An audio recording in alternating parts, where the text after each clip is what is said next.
Welcome back to another Perfect Team 23, episode number 4 of the Genesis series, where I take you guys right from the birth of my Rocky Mountain Gladiators all the way up, hopefully, eventually, to the Diamond or Perfect League levels. This is Simulation Gaming Digital Realities channel.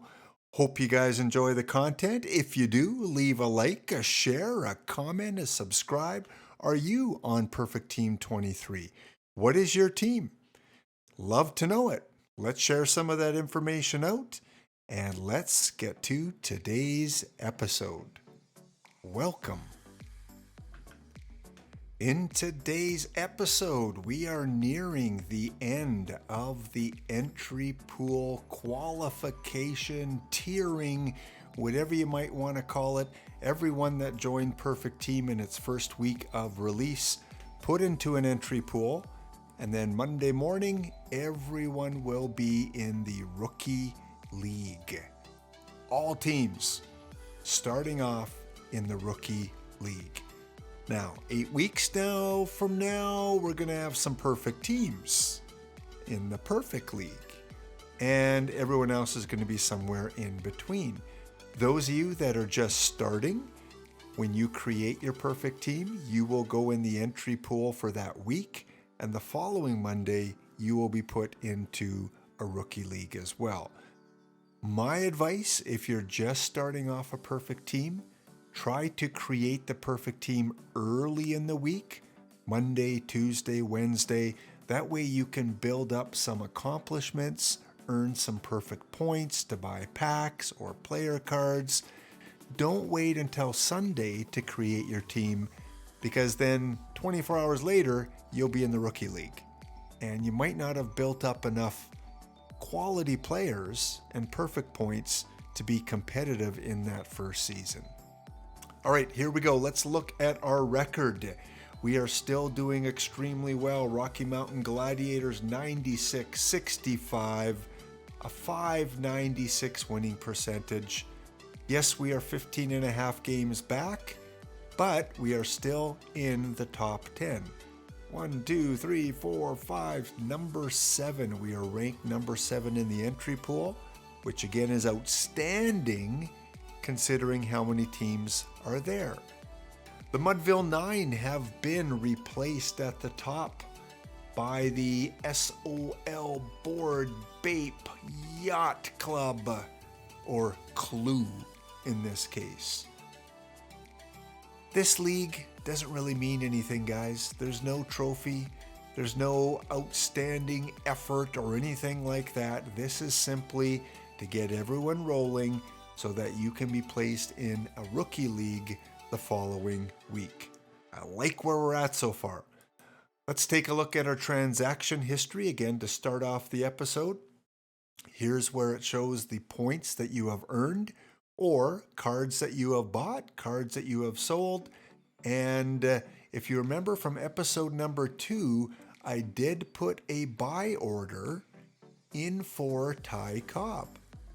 And that buy order looks like it has been fulfilled, so I should see Ty Cobb on my reserve list. If we go back a little more, you see some of the accomplishments, some of the perfect points.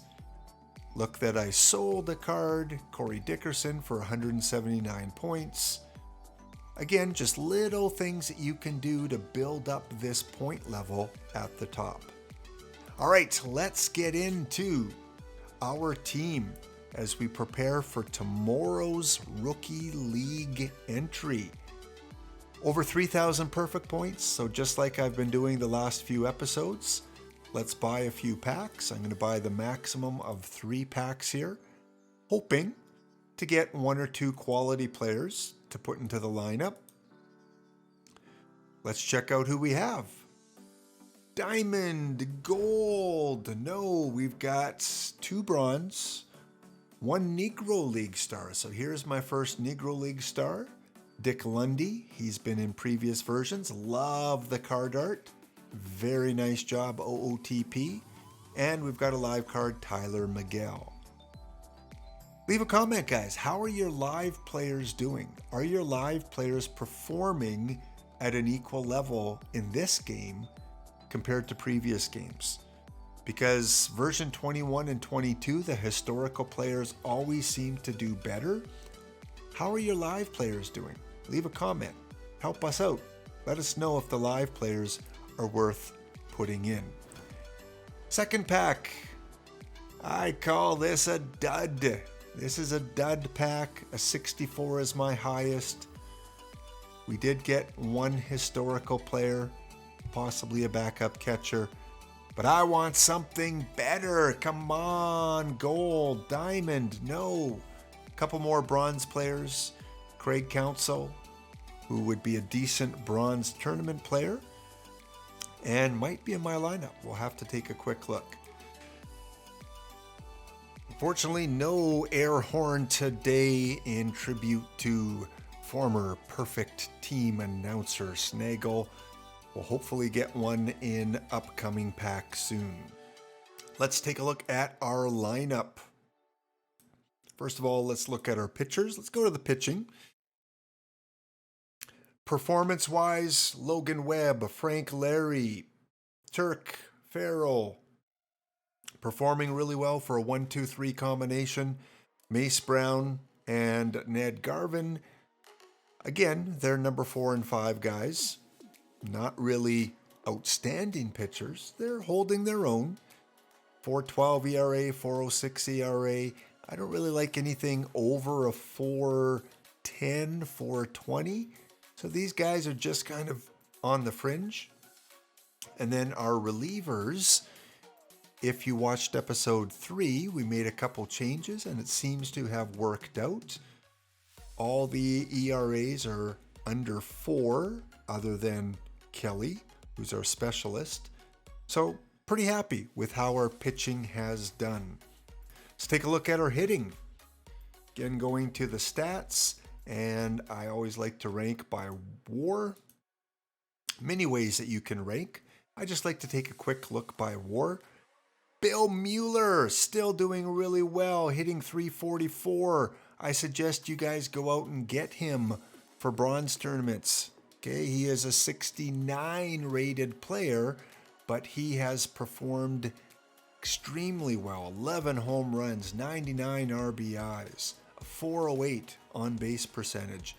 The face of the franchise, Mr. Mel Ott, the Rocky Mountain Gladiator, and he's going to be here for a long time, guys. I'm one of those managers that are very loyal to my players, and he was one of the polls from the first introductory packs that I opened in episode 1. If you haven't watched it, go back and watch episodes 1, 2, and 3. You'll kind of find out how we got where we are. So Mel Ott raised his average a little bit, but it's still below 240. I like to see at least a 240 from a power hitter. Has 11 home runs. No, he's got 25 home runs. My mistake. Very good. Face of the franchise, at least for the entry pool.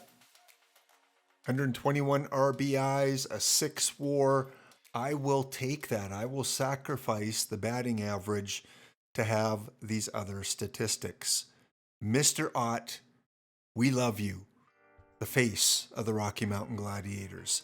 Helio Ramos is still doing well, just under 300. Eddie Collins, if you watched episode 1, I said, I think this guy's going to be pretty good. And he is, 343. And DJ LeMahieu, who was our other diamond that we pulled in our entry packs, still doing really well. Look at those hits. 4 hits in his last game, 337 batting average. Mr. LeMahieu doing well, 88 RBIs. I like our lineup. In terms of, do we need to change anyone out? Garrett Anderson, hitting 305. I like that. Minus WAR. So maybe if we moved him up a little bit in the lineup, maybe that would encourage him to improve his game just a tad. Although looking at the statistics, I'm not complaining. This is a competitive team. Home run wise, we see half the team have home runs, RBIs, fairly strong, our runs, stolen bases. I guess if I had to make some changes, I'd like to get maybe a couple more guys with speed so we could run a little bit more. Otherwise, considering I have not paid any money for any cards in this game, we are doing really well. Let's take a look at the league and the league leaders. In terms of batting and pitching, Frank Larry leads the league in wins with 23. We have a Gladiator at the top of RBIs. Mel Ott and Bill Mueller is third in batting average. Extremely happy with that. The team stats, Rocky Mountain is not in the top 3 anywhere, but if I go to my team page, we can see where we rank in terms of overall. Okay, some are a little bit better than others. Batting, fairly strong. Pitching, that's our weak spot. So if we can improve our pitching a little bit, we'd be even more competitive. Stolen bases, as I mentioned, we need some work on. That should improve our base running. And then we need to improve our pitching, especially need to get guys that have a little bit more stuff to improve the strikeout rates. Okay, so let us go and see if we can make any changes. Again, if you're just playing OOTP for the first time, your reserve list are the players you have to draw on to put in your lineup. Sometimes though, if you purchase a card or if you have too many on your reserve list, you need to go to Manage Cards and take a look who is not active. So if I scroll down, I notice that Ty Cobb isn't active yet. So I'm going to activate him. I'm going to activate Gilberto, cool name.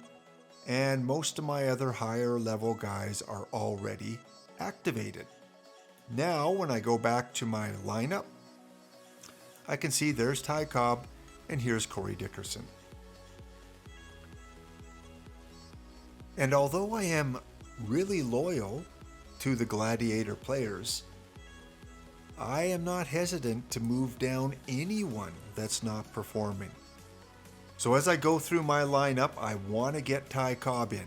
Hey, it's Ty Cobb. I don't care what number he is, what his rating is. He's got to be in the lineup. You got to give him a chance. He's going to add that speed. Well, I guess this version is not overly fast. Decent outfield rating. Really good avoid Ks. He's going to get on base. Got to replace someone. Well, Mr. Ramos is not going anywhere. Mr. Ott's not going anywhere. Garrett I just brought up. He's hitting over 300. Nick Senzel, average.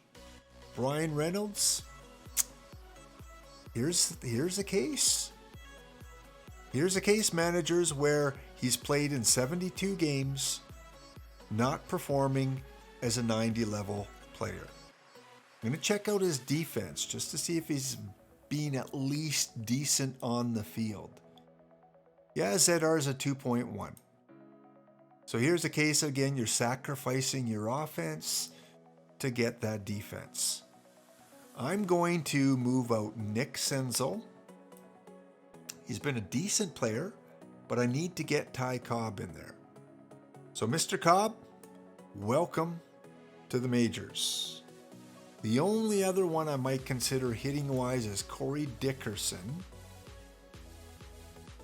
But our outfield is doing fairly well, so I'm only going to put in Ty Cobb. Pitching-wise, our weakness was...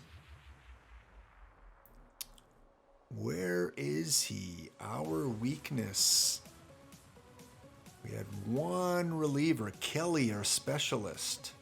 100 movement. I wanted to test that out. He does have 4 saves, 4.22 ERA. I don't know. What do you think, guys? Do you think he deserves to stay in the lineup? I guess we should look at who we have as possible replacements. We could put in a starting pitcher. Remember, we were weak in strikeouts. So do we have a guy that's got some stuff? Guy that's got the strikeout capability. And I'm not seeing really anyone. Harang, maybe. That's a guy we pulled in today's packs, I believe. Other than that, we got a lot of iron guys. We didn't really pull any studs in terms of pitching. Seth Lugo. Yeah. So I'm going to go with the historical player. My gut says that go with history. There's a reason why they made these cards. Harang, you're going to go in. And Kelly, you're going to come out. I didn't have to make that move, but I think it might improve our strikeout rate a little bit. And we're not really sacrificing anything. Mr. Harang, even though you have a really good stamina, do we want to put you in the starting lineup? And I'm going to give you a chance as the number 5 guy. Let's try you out there. Mace Brown, I'm going to put you as a middle reliever with some long relief as your secondary role. We do not have any lefties in our lineup right now. I'm a little bit nervous about that. But because we're in such a low tier, I don't know how much of a difference that will make. Let's take a quick look at our starting pitching. Do we have any lefties available? Yeah, we got a couple. We're going to leave it. Going to go with managerial instinct there and leave that. Hitting wise, again, I don't really want to punish anyone to come out of the lineup. However, Brian Reynolds, I am going to remove you. Cancel that download. We're going to put in Ty Cobb.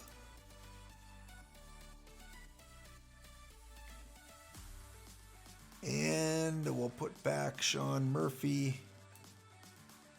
All right, Ty Cobb, how are you in the field as center fielder? You're okay. Anyone better than you in center field? Mel, don't want to train you up there yet. And Mr. Ramos, I'm going to keep you in left. So it works out pretty good. Ty Cobb as a center field. I am going to move him up in the lineup. Again, my top 4 are hot. They're on fire. I don't want to really move them around. Even my top 5 with Owen Miller at 306. Ramos, what are you hitting? 295. Joe Evans, 303. Yeah, I'm not going to tinker too much with that. Let's take a look at what Ty looks like stat-wise. It looks like we need to have him higher ranked amongst right-handed pitching. Little lower against left-handed pitching. So, left-handed pitching, let's keep him there. Right-handed pitching, I'm going to move him up to the 5 slot. And then move everyone down 1. Let's try that out. Let's hit submit. Everything else, we're going to leave the same. Again, we have not set any kind of strategy, and we are ranked number 7 in the entry pool. Might tweak some strategy settings as we move up in the further leagues, or if we find ourselves suffering in one of the tiers. And after a quick edit, we are back. I have downloaded the new sim. So we have just played our last game. We have won 2-0 with Frank, Larry. I don't care how you pronounce it, you won the game. You lead the league with 24 wins. You are a stud in entry pool. And Mr. Ty Cobb, who we got in the lineup just in time, played his first game as a bench player, 1 at bat, 1 hit, starting off the Gladiators with a hit as a pinch hitter. Well done, Mr. Cobb. So 2-0 win from when we last left off. One other quick change I'm going to make in my hitting lineup. Again, I always just go by the AI recommendations for the depth chart. I am, though, going to put Mr. Reynolds as a defensive sub for Cobb. He can come in late in the game if we are ahead. And let's make sure we do that for our left-handers as well. There we go. Hit submit and we are set to continue in the entry pool. So the entry pool will finish a little bit later tonight. I'm not sure exactly what time the deadline is for games to be simmed. Probably another 3 or 4 games. And then in our next episode, we will be back in the entry pool. Once again, let's end off with a little bit of statistics. Want to show you who is doing well. If you get these guys in packs, if you can buy them cheaply on the market, you might want to do that. Darryl Strawberry, 77, silver player, leads the league in home runs. So there's your power hitter, 36 home runs. Slugging percentage, Mr. Kraveth, best slugger in the league. And we go down to the WAR. Leading the entry pool WAR is Mr. Jim Edmonds, 86 overall, with a WAR of 7.0. Again, the Gladiators are doing well. Our pitching leaders, John Candelaria continues to lead in pitcher WAR. Mr. Kopech leads in ERA, and Mr. Kittredge with 41 saves. Again, you can pause, you can take a look at these leaders, see if you need to kind of boost up your lineup, look for them on the card shop. And that is going to be it, OOTP fans, for this episode, number 4. We'll be back tomorrow with episode 5 and take a look at where we were placed, as well as the final statistics for our team in the entry pool. Again, I am Simulation Gaming Digital Realities on YouTube. Like, share, subscribe. Go check out your perfect team. We'll see you in the next episode. It's a great day for baseball.